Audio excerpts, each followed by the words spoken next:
नमस्कार श्रोते हो.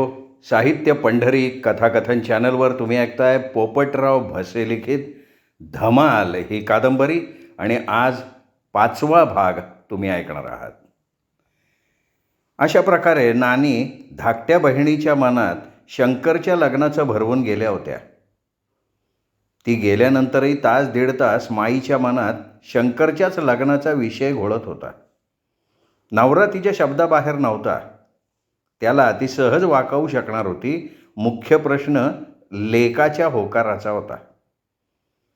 नानी त्याच्यावर दडपण आणू म्हणाली होती, पण लेकाचं डोकं आगीन गाडीपेक्षा नेहमी जास्त वेगानं धावत असल्याचं माहिती होतं. त्यामुळे तो सुखासुखी बधण्यासारखा नव्हता. आणि म्हणूनच माईच्या मनात उलट सुलट विचारांचं तुफान घोंगवायला लागलं होतं. तिच्या मनाची द्विधा अवस्था झाली होती. एक मन म्हणायला लागलं की लग्न म्हणजे भावला भावलीचा पोरखेळ नाही फसे. तुझ्या लेकराला आताशी कुठं सोडावं लागलं आहे. गोधा तर त्याच्याही पेक्षा 1 वर्षांनी लहान आहे. घरादारातलं काय कळतं आहे त्यांना. तुझ्या मतलबासाठी त्यांना कशाला दावणीला बांधतीयेस. घाई करू नको. तर दुसरं मन म्हणायला लागलं की गरज तुलाय फसे. पोरांना दावणीला बांधायचा प्रश्नच नाही. मोठ्या बहिणींनी सांगितल्याप्रमाणे तुझा आजार जर खरोखर बळावला तर मग काय करशील. तहान लागल्यावर विहीर खोदत बसशील का. संभाच्या लग्नात लग्न होऊन जाईल, खर्चाची बचत होईल, आबांवर धावपळ करायची फारशी पाळी येणार नाही. संसार प्रपंचाच्या तुझ्या चिंता मिटून जातील. 3-4 वर्षांनी तरी हे लग्न करायचंच आहे ना तुम्हाला. मग आत्ताच केलं तर काय मोठा डोंगर कोसळणार आहे. फार खोला चिरून विचार करू नको फसे. मोठी बहीण तुला तुझ्या हिताचं सांगून गेली आहे. पहिल्यांदा एक कर. येत्या 2 दिवसात नवऱ्याजवळ विषय काढ. अंथरूण न सोडता गयावया करत राहा. 4 दिवस काढायचं कुथायचं नाटक कर. वेळ पडली तर नवऱ्याला अंगाला हात लावायला देऊ नको. उद्याच्या सुखासाठी 4 दिवस मनाला लगाम घाल, त्रास सहन कर. अवघड काम नाही आहे फसे. या युक्तीनं लेकाला पटवणं फार सोपं आहे. आईबापांनी तुझं नाव फसाबाई ठेवलं आहे, त्याला वाण लावू देऊ नको. फोटो काढायला जाईपर्यंत हातरून काही सोडायचं नाही. नवऱ्याला पोरांना सेवेला उभं कर. मुद्दा माळणी खारट तिखट बेचव खायला घाल. त्रागा करत राहा बास. मार्ग सापडल्यामुळे मनोमन खुश होऊन माई दिवस मावळेपर्यंत पलंगावरनं हल्लीच नाही. पहिल्यांदा शंकर घरी आला. त्याच्या पोटात भर होती. माईच्या खोलीत डोकवून तो चावडीकडे गेला. तिथे कंटाळा आला, मग आनंदाकडे गेला. तिथून मंदा ठकूमामी करून घराकडे परत आला. माई पलंगावरच होती.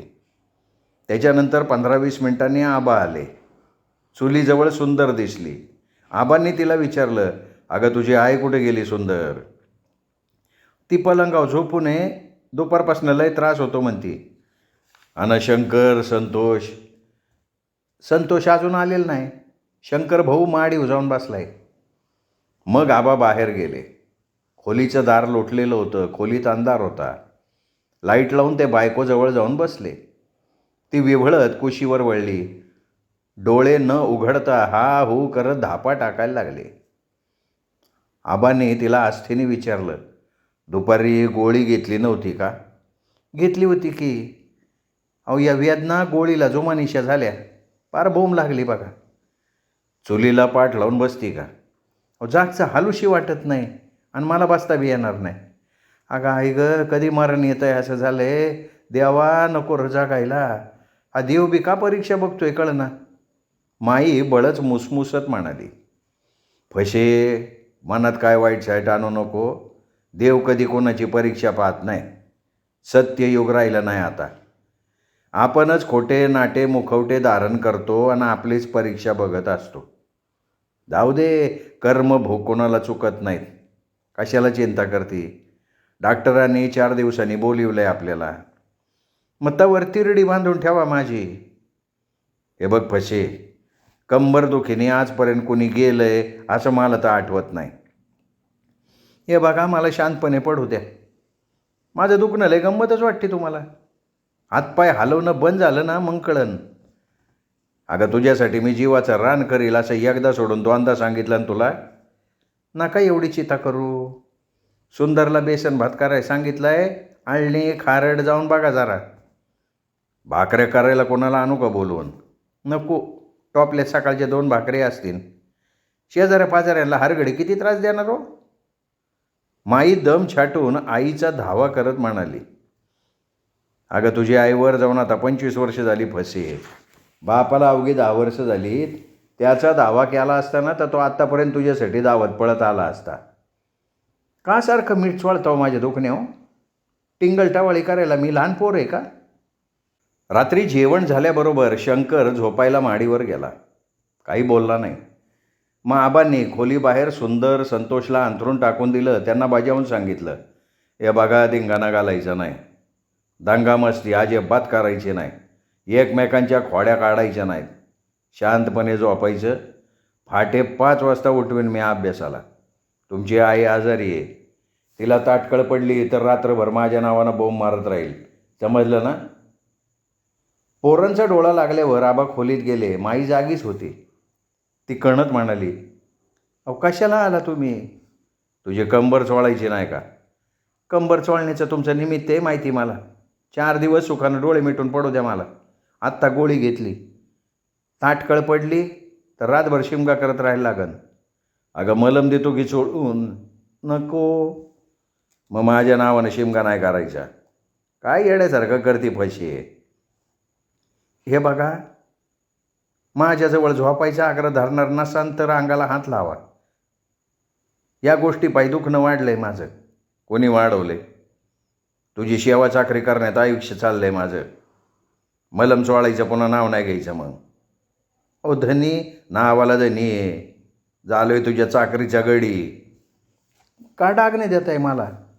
तिचं ऐकायला आबा तिथं थांबलेच नाहीत. त्यानंतर 2 दिवस माई फक्त संडास, लघवी आणि आंघोळीसाठी पलंगावरनं खाली उतरली. नवरा पोरं घरात असेपर्यंत तिची अ बरोबर हची बाराखडी बेमुलामपणे अखंड चालू होती. त्यामुळे सगळ्यांना तिचा आजार खरा वाटायला लागला. चिंता वाढली. सगळ्यांच्या तोंडचं पाणी पळालं. 3ऱ्या दिवशी रात्री सगळी सामसूम झाल्यावर लघवीच्या निमित्तानं माई बाहेर गेली. कसनुसं तोंड करून नवऱ्याला हलवत म्हणाली, धनी झोपलाय का? आता 11 वाजून गेले. दिवसभर माळे डोंगात माती जाईपर्यंत अंग मोडावं लागते. खोलीत चला की. कशासाठी? आज काय करताय? उठा की. तू अंगाला हात लावायला मनाई केली. नाही हो धनी, अहो ते आजाराच्या टेन्शन पायी माफी मागते. मनात हसत आबा उठून बसले. त्यांना हाताला धरून माई खोलीत गेली. आबानं मलमची बाटली हातात घेताच पलंगावर अंग टाकून म्हणाली, लगी मलम सोडू नका, थोडं बोलायचे. आबांनी बायकोकडे बघितलं. त्यांना तिचा चेहरा कोरा वाटला. जवळ बसताच माई म्हणाल्या, अहो शनिवारी दुपारी मोठ्या बाई माझ्या समाचाराला आलती. काय म्हणली? ती गेल्या आठवड्यात चिकोडीला गेलती. परभू 3 दिवस दवाखान्यात होता. हा ते समजले मला. पण तुम्ही पण उभ्या उभ्या चिकोडीला जाऊन यायला पाहिलं होतं. सवड मिळाल्यावर जाईल मी 4-8 दिवसांनी. आता काय उपयोग व्हायचा नाही. गेल्या 3-4 दिवसात प्रभू मला भेटायला येणार आहे. बरं होईल, माझं हेलपाटा वाचन. मनक्यात फट पडली असावी असं काल बेवा कोंबार म्हणला. काय सगळं अवघड होऊन बसल्यासारखं वाटते. शरीर भोग चुकणार नाहीत. तुमची लेकरांची खाण्यापिण्याची आबाळ बघवत नाही धनी. माई डोळ्यात पाणी आणून कळवळून म्हणाली, परवा जायचे फोटो काढायला. रिपोर्ट मिळाला का काय ते ठरवू. काय ठरवणार? ऑपरेशन करू नको असं मोठी बाई बजावून गेली. तुझी मोठी बाई काय डॉक्टर नाही. तुझ्या आजारापायी माझी ताणभूक पळून गेली. माझं काय खरं नाही धनी. असं नको म्हणू. मग काय म्हणू? काय करू मी? कधी तुमच्या सुखाआड आले नाही, पण आज माझा इलाज खोटल्यावानी झाला आहे. धीर सोडायचा नाही पैसे. अगं या मणक्याच्या दुखण्यातनं कितीतरी माणसं ठणठणीत बरी झाली. पटतंय हो, पण तुमची कुचंबाना दिवसेंदिवस वाढत चालली. त्याला विलाज नाही पैसे. मोठ्या बाईने मला एक इलाज सांगितला धनी. कोणचा? माई कुशीवर वळली. वळताना मुद्दाम वेवळायला लागली. कसं नुसं तोंड करून धापा टाकायला लागली. आबाने विचारलं, मलम चोळू का? मला म्हणे काय नाही होत, गोळी घ्यायला लागन, पाणी घेऊन या. तिने गोळी घेतल्यावर काळजीच्या सुरात आबाने विचारलं, काय विलाज सांगितला तुझ्या मोठ्या बहिणीने? आपल्या शंकरला उजवून टाक म्हणली. काय डोकं बिकं फिरलं काय तुमचं? अहो संभाच्या लग्नात होऊन जाईल धनी, खर्चाची बी बचत होईल, तुम्हाला फारशी धावाधाव नाही करायला लागणार. अगं पण शंकरचं लग्नाचं वय तरी आहे का? लग्न त्याच्यासाठी नाही करायचं हो, माझ्यासाठी करायचं, तुमच्यासाठी करायचं. गोदा घरात आली ना तर स्वयंपाक पाण्याची काळजी मिटन, मलाही सवा मिळन, तुमची हारमळ होणार नाही. आणि शंकरला काय मध्ये शाळा सोडायला लावायची का? नाही हो, मी त्याला शाळा सोडायला थोडी लावणार आहे का? त्याच्या शिक्षणाची आड नाही येणार मी. गोदामुळं सुंदरची पण घरकामातनं सुटका होईल. अगं ती गोदा पण आजा नाही फशी, ती पण स्वयंपाक पाण्यात मुरलेली नाही. आपल्या सुंदरमध्ये आणि गोदामध्ये फारसा फरकच नाही. असं कसं म्हणता हो? गोदानी सुंदरपेक्षा 2 पावसाळे जास्त पाहिल्यात. अगं सगळं खरं आहे, पण तुझी भाऊ भाऊजे ती तयारी दाखवतील का? त्यांनी शंकरला गोदा देऊ केली. भाऊ भाऊजे माझी अडचण समजून घेतील, परके नाहीत ते. अगं पण मोठी बाई त्यांना कल्पना देऊन आली धनी. शंकरचा प्रश्न पण साधा सोपा नाही फसे. तुम्ही खोडा घालू नका बरं, प्रश्न सुटन आपोआप. गोदा पसंत नाही त्याला, लग्नाला उभा राहीन का त्यो? तुम्ही हातपाय गाळू नका, प्रश्न माझा नाहीच आहे फसे. आगीतून फोफाट्यात पडल्यावानी होईन. कशावरनं म्हणताय? पुन्हा सांगतो तुला. गेल्या उन्हाळ्यात गोदाची मी जवळून परीक्षा केली. संसार परपंच अजिबात कळत नाही तिला. अहो शेणातला किडा शेणात राहत नाही धनी. अंगाव पडल्यावर सगळा प्रपंच आपोआप कळायला लागन तिला. थोडी कमी समज आहे तिला, पण आता आपल्या पुढं दुसरा पर्यायच नाही ना धनी. मी तिला बसल्या जागेवरनं समजवीन, शिकवीन, महिन्यात 2 महिन्यात तयार करतो तिला. ठीक आहे, आबांनी मान्यता देऊन टाकली. आणखी काय राहिले? काय राहिलं नाही, पण शंकरचा प्रश्न कसा सोडवायचा ते सांग. मोठी बाई त्याची हमी घ्यायला तयार आहे. शिवा सांभा पण त्याच्यावर दडपण आणतील. मग आबा गप्प झाले. खुसपट काढायला त्यांना संधीच राहिली नाही. नवरा गप्प झाला म्हणून माईंना हुरूप आला. तिने स्वतःवर खुश होऊन विचारलं, आता काय खुसपट शिल्लक नाही ना? फशे, लग्न हा काय पोर खेळ नाही. पोरांची पसंती महत्त्वाची असते. त्यांच्या संपूर्ण आयुष्याचा प्रश्न असतोय तो. तू तुझंच घोडं दामटत राहिली. उद्या कमी जास्त काय घडलं तर तू आणि तुझी मोठी बाई. तुझ्याशी निरर्थक का त्या कुटीत बसायचं नाही, म्हणून मी माघार घेतली. आत्ता लक्षात ठेव. आमचा निर्णय मान्य नाही का तुम्हाला? मी स्वतःला अतिशहाणा समजत नाही. तुमच्या सगळ्याच्या इच्छेपुढं मला जाता येत नाही, आणि तडजोड करायला काय मी नेहमी तयार असतो. जाऊ दे, तुझ्या भावाला इथं येऊ दे, समक्ष बोलू त्याच्याशी. चालन की. संभाच्या लग्नात लग्न करायचं म्हणजे परभुनी मुलगी इथं उचलून आणायला पाहिजे. अहो तुम्हा दोघा मेवणींच्या पुढं तो जाणार नाही. काकू करायला लागला तर आम्ही आहेतच की. परभुनी प्रतिष्ठेचा प्रश्न करू नये. नाही करणार हो. आधी त्याच्याशी सगळं बोलून घ्या, मग शंकरला सांगा. आधी त्याला सोगावा लागू देऊ नका. असं म्हणून माई मनात हसत कंबर चोळून घेण्यासाठी पालती पडली. मलम चोळायचा नव्हता ना फशे? थोडीफार चोळली पाहिजे, त्याच्याशिवाय शांत झोप नाही येऊ शकणार. मग आबा हातात मलमची बाटली घेऊन बायकोजवळ गुडघ्यावर बसत म्हणाले, माकड हाडापर्यंत मलम चोळता आला पाहिजे मला. चालन की, चोळा ना. त्याच्याशिवाय तुला शांतपणे झोप येणार नाही पैसे. बरं चोळा बाई पटकन. मणक्याच्या फोटोचा रिपोर्ट हातात पडताच माई आबांसह डॉक्टरकडे गेली. रिपोर्ट पाहिल्यावर डॉक्टर म्हणाले, डोंगर पोखरून उंदीर हातात लागलाय आबासाहेब. म्हणजे काय डॉक्टर? अहो रिपोर्ट एकदम नॉर्मल आहे, काळजी करण्यासारखं काय नाही. मणक्यात कसलाही दोष नाही. किंचित सूज आहे फक्त. गोळ्या औषधानं आठवड्याभरात ती सुद्धा कमी होईल. आपण महिनाभर काळजी घ्यायला हवी बरं का. कमरेवर कुठल्याही प्रकारचा ताण पडू द्यायचा नाही. उचल साचल फारशी करायची नाही. वेदना नाशक मलम रोज रात्री हलक्या हातानं चोळायचं. आणि पथ्यपाणी काय सांभाळायचं? सकाळी आंघोळ करताना गरम पाण्याने कंबर शेकायची. तिखट आंबट प्रमाणापेक्षा जास्त खायचं नाही. व्यायाम नियमित करायचा. व्यायाम करायचा होय? कोणचा? पाय पसरून बसायचं. कमीत कमी 10 वेळा पायाच्या अंगठ्याकडं श्वास सोडून हळूहळू जास्तीत जास्त वाकायचा प्रयत्न करायचा. खाण्यावर नियंत्रण ठेवायचं आणि गॅस झाला तर ही गोळी घ्यायची. मग पुन्हा कधी यायला लागेल? 8 दिवसांनी या. फरक पडेल ना? फरक पडायला काही हरकत नाही. तुम्ही हाताने दुखणं वाढवून घेतलं आहे. ते कसं काय? कंबर प्रमाणापेक्षा जास्त दाब देऊन रगडली आहे, त्यामुळे सूज वाढली आहे. मांडीला मुंग्या त्याच्यामुळेच येत आहेत. शिवाय तुम्ही काय ते स्पष्ट बोला ना डॉक्टर. नाही कसं आहे, काही काहींना डॉक्टरांचं स्पष्ट बोलणं आवडत नाही. आमची पेशंट आम्हाला टांग मारते असं आम्हाला अनेकदा वाटायचं बरं का. म्हणून तिचं नाव फसाबाई ठेवलं आहे का? पण नावावर सुद्धा कडी करणारी ही बाई आहे. डॉक्टर यांची काय ऐकू नका तुम्ही. घरीदारी यांची थट्टामस्करी चालू असती. काय ते मला सांगा. वय काय तुमचं? काय 40 ओलांडली असावी का हो? नाही, सहज विचारलं. ठीक आहे आबासाहेब, तुम्हीही अतिरेक करू नका. लक्षात आलं ना कशाचा तो? हां, जागरण टाळा. शरीराला आवश्यक तेवढी विश्रांती मिळायला पाहिजे.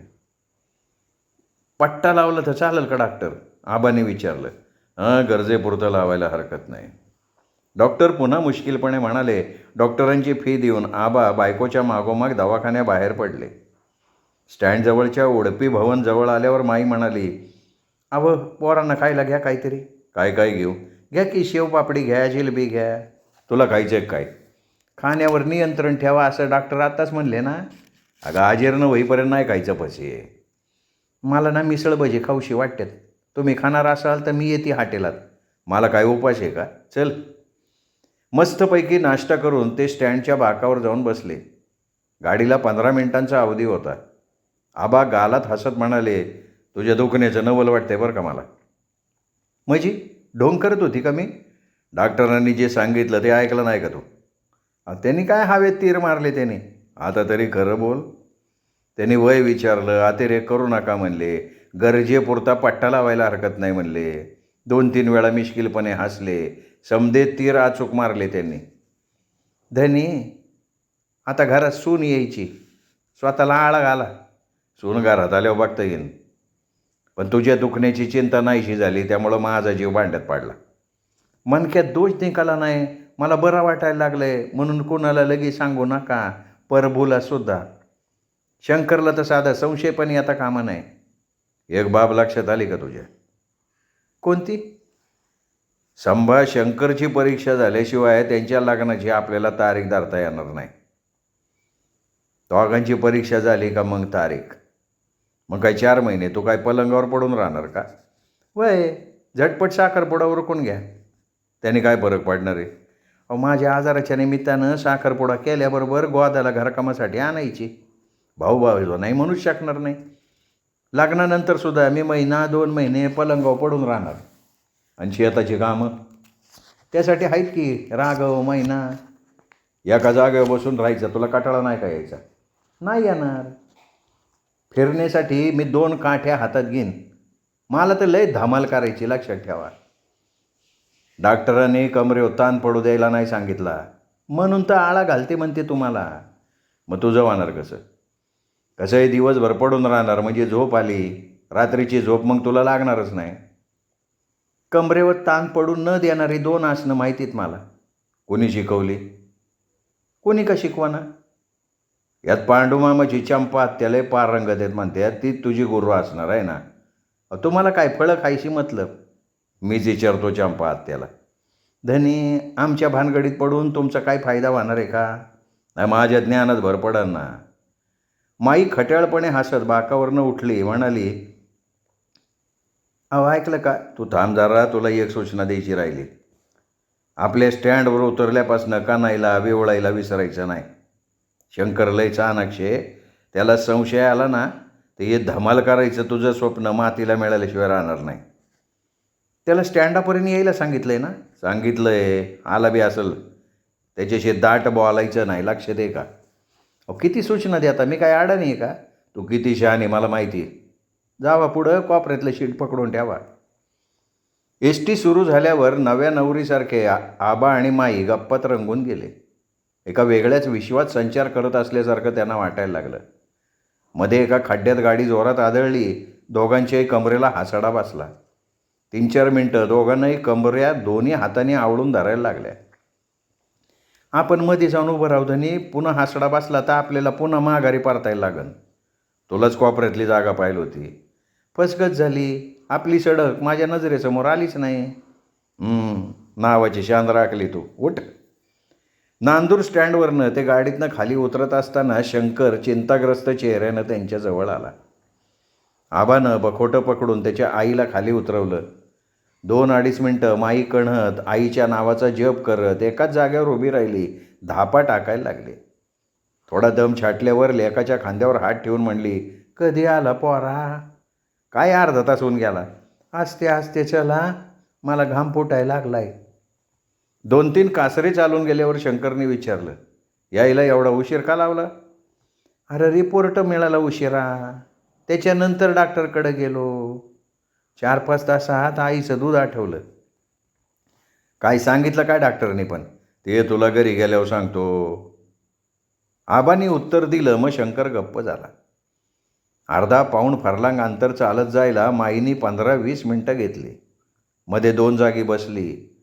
पाऊल उचलताना 3-4 वेळा बेमालूमपणे अची 12 खडी आळवली.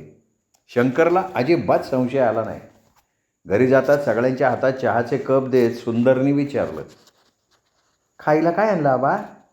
शेवपापडे जिलबी. संतोषला आवाज दे. पावडरचा डबा आणला का ग माई? काय तुला काही सिनेमात काम करायचं काय? आणि सुंदर, माईच्या दुखण्यापेक्षा तुझी पावडर महत्त्वाची नाही. आजारपणामुळं माईची मनस्थिती ठीक नसणार आहे, म्हणून माईला तुझ्या पावडरची आठवण झाली नाही. मनाला लावून घेऊ नको, उद्या आणतो मी पावडर. पण शंकर, तुझ्या आईचं दुखणं लय विचित्र वाटतंय बरं का पोरा. सोना मावशीला विचारायला पाहिजे आबा. तिच्या अंगातल्या आंबाबाईच्या वाऱ्याने लोकांना गुण दिलाय. मला आणखीन एक शंका आहे आबा.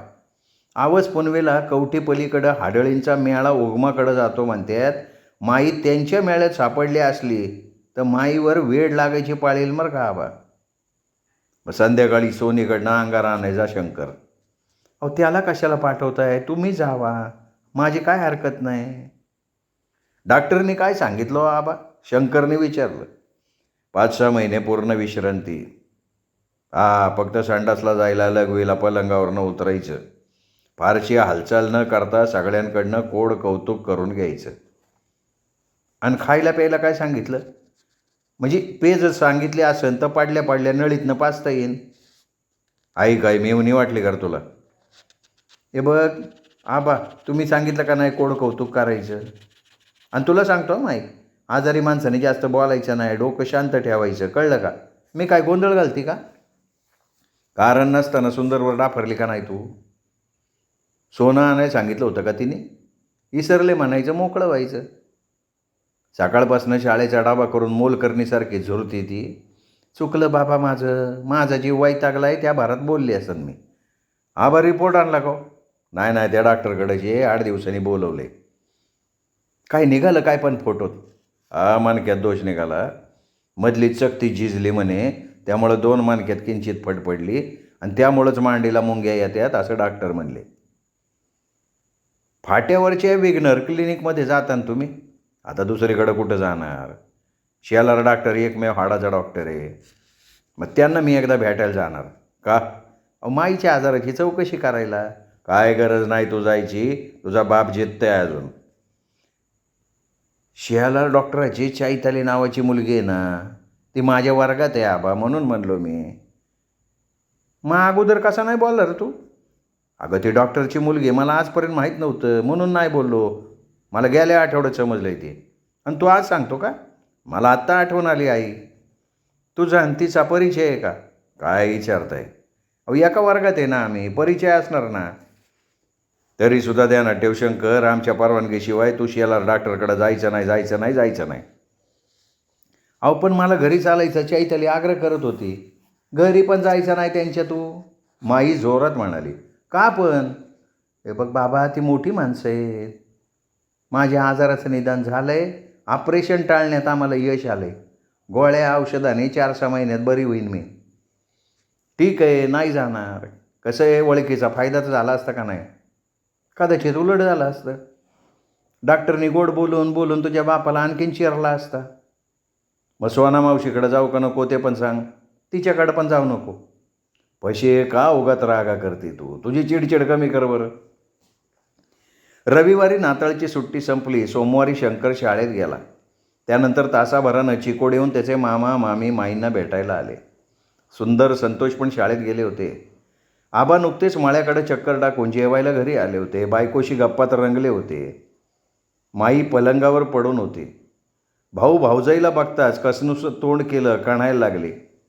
आबा मेवण्याला बसायला सतरंजी टाकून म्हणाले, काही एसटीने आला का जेपने आला? जेपनीच यायला लागलं. बहिणीजवळ बसत परभू म्हणाला. पलंगाच्या कोपऱ्यावर त्याची बायको फुलाबाई टेकली. मग आबा पाणी आणायला आतल्या दालनात गेले. परभूने प्रेमभरानं बहिणीचा हात हातात घेतला आणि विचारलं, काय फरक पडला का नाही? अरे बाबा, फरक पडला असता आता हातरुणावर पडून राहिले असते का? उठून बी बसता येत नाही का वंश? आता आंघोळ, संडास, लघवी आणि 4 घास घेण्यासाठी उठते बायजोल म्हण. मग स्वयंपाक पाणी कोण करतं? भाऊजाईने पुन्हा विचारलं. काय करणार, शेजाऱ्यांकडनं भाकरे थापून घेते. कालवण हे करतात, नाही तर शंकर करतो आणि पाणी कोळी आणून देतो. सुंदरला जमत नाही का वंश? अगं बाया, तिला फक्त भात आणि चहा करता येतो. धनी, मंदाला बोलवून आणा की, जेवायची वेळ झाली. माई धापा टाकत कातर स्वरात म्हणाली. वंश, आम्ही जेवून आलो. मग उपाशी कोणी येतं का दुसऱ्याच्याकडे येताना? तुम्ही काय 9 वाजता जेवला असणार. आम्हाला जेवायचं आहे फुला. आमच्याबरोबर राळणी खारट 4 घास खायला नाही म्हणू नका तुम्ही पण.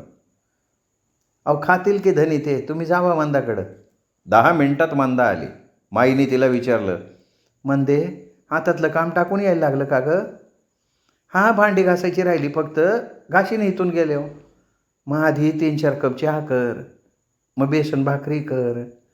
मांडणीच्या वरच्या डाब्यात बटाट्याचा किस आहे, त्यो मुठभर तळ. आणि डाळ भाताचा कुकर लावायचा ना? लाव ग बाई लाव. असं म्हणून माई धापा टाकायला लागली. मंदानी तासाभरात स्वयंपाक केला. किस तळून झाला. ती बाहेर येऊन म्हणाली, माई स्वयंपाक झाला, जेवायला उठा. बाया, तू जेवती ना आमच्याबरोबर? नको, तुम्हाला जेवायला वाढून मी लगी घरी जाणार. संध्याकाळी येशील ना ग? येईन की. चतकोर भाकर बळच खाण्याचा आव आणून माईने ताटात हात धुतले. मागे सरून भिंतीला पाठ टेकून नवऱ्याला म्हणाली, तुम्हाला मळ्याकडे जायचं नाही ना धनी? नाही नाही, का ग? मग नानांकडे जाऊन या. त्यांना मोठ्या बाईला बोलवून आणा. हा, इथले आवरावर करतो आणि जातो. आवरावर मी करीन की. आपण मोठ्या दाजीकडं संध्याकाळी जाऊ दाजी, प्रभू म्हणाला. प्रभू अर्थ इकडं आले तर माझ्या समक्ष तुम्हाला 4 शब्द बोलता येतील. आता 4 शब्द बोलायला हे काय परके आहेत का? नाही नाही, हे परके नाही आहेत. मी हे तर अशी एका जागेवर खेळून पडली. जीव मेटा कुठेला आलाय माझा. हां, सोयरिकीचं काम आहे. काय गुराढीत राहायला नको. समद बोलणं माझ्या समोर करा.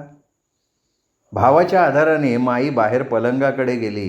आतली आवराआवर करून भावजाई त्यांच्याजवळ येऊन बसली. विषय निघाल्यावर चाचरत नंदेला म्हणाली, पण गोदानं अजून 15 साल पुरं नाही केलं वंश. बया, पदर आलाय ना तिला. हा, त्यो मागच्या दिवाळीत आलाय, त्यावरच बोलायचं मला. त्याची चिंता करू नको फुला. मला समजत नाही का? हे बघा, मी तुमच्या मनातलं सांगते. गोदानं 18वं वरीस पुरं केल्या बिगर माझ्या लेकाला मी तिच्याजवळ फिरकू बी देणार नाही. मला चिंता लागून राहिली वंश. स्पष्ट बोलते म्हणून राग मानू नका. गोदाचा बांधा उफाडायचा आहे. साडी नेसली होती 18 वर्षाच्या तरण्या पोरीसारखी दिसती. आणि 18 वर्षाच्या मुलीनं आई होणं तिच्या हिताचं नाही. मी तुमच्या भावाला म्हणून तर नाही म्हणते ना. मला समजत नाही वय. माझी अडचण समजून घे की तू फुला. अगं, मला लेकासाठी सून नाही घरात आणायची, सून माझ्यासाठी घरात आणायची. शंकरचं शिक्षण चालू आहे. 3 वर्ष गोदाला मी माझ्याजवळ झोपायला घेईन. हवं तर मी तुला वचन देते तसं. पोरीच्या वाट्यात नारळ घालून इथं उचलून द्या फक्त. बाकी कशाचा आग्रह नाही माझा. संभाच्या लग्नात लग्न होऊन जाईन. संभा शंकरची परीक्षा झाल्याशिवाय लग्न करता येणार नाही फासाबाई. त्यांच्या परीक्षेला अजून 3-4 महिन्याचा अवधी. मग तोपर्यंत हे बघा, पुढच्या आठवड्यात साध्या पद्धतीनं झटाक पटाक साखरपुडा उरकून घ्या. त्याच्या दुसऱ्या दिवशी गोदाला इथं पोचती करा, अशी माझी तुम्हाला कळकळीची विनंती आहे. तुझं शंकर लई चित्र बाळ आहे. त्याचा विचार घेतला का? त्याला हाय परिस्थितीची जाणीव. आपल्या शब्दाबाहेर जाणार नाही त्यो. आम्ही समजून सांगू त्याला. ठीक आहे, आता एक सांगतो. आणखीन काय सांगणार बाबा? तुझा भाऊ ओपरा नाही फासाबाई. लेकीला जावयाला काय काय देऊ ते सांग. ते मी काय सांगणार नाही. तुला लाजीरवाणं वाटत असेल तर तुझ्या दोघा दाजींबरोबर चर्चा कर. मोठ्या बाईचा विचार घे आणि हा साखरपुडा उरकून घे बाबा लवकरात लवकर. श्रोते हो, तुम्ही ऐकताय पोपटराव भसे लिखित धमाल ही कादंबरी. आज 5वा भाग तुम्ही ऐकलात. 6वा भाग ऐकूयात उद्या साहित्य पंढरी या कथाकथन चॅनलवर. नमस्कार.